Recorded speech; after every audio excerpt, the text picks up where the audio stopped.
that 30-6 loss to the Houston Texans is the end of the Aaron Rodgers story. He'll go down as one of the more interesting quarterbacks of all time because you look at the stats 66,000 yards, 527 touchdowns, only 123 interceptions. He certainly was one of the more talented players that we ever saw play in the NFL. He won a Super Bowl very early in his career. I think he was 27 after replacing Brett Favre. A lot of people thought that he'd never be able to live up to Brett Favre in Green Bay. I certainly think that he did. But in the more recent times, he was kind of known as a playoff loser, but a lovable loser, someone that people had a lot of high regard for.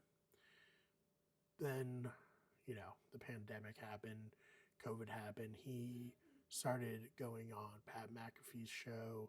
We got to see a peek behind the curtain. I think a lot of people were put off by Aaron Rodgers because he kind of portrays himself as one of those people who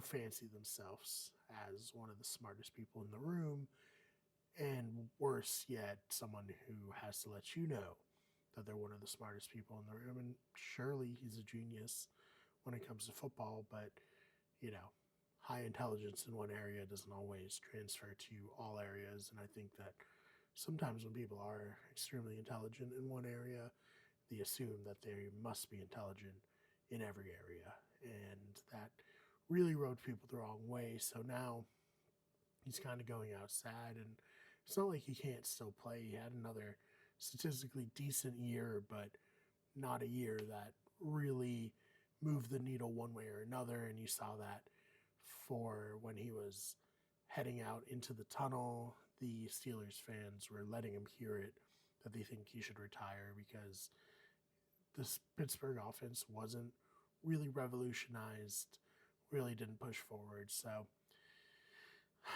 I think that's probably the end. I don't know if he wants to come back. I don't know if the Steelers necessarily want him back, and he's kind of going out sad. But you know what? I'm sure I'll have a great podcasting career if he does decide to retire.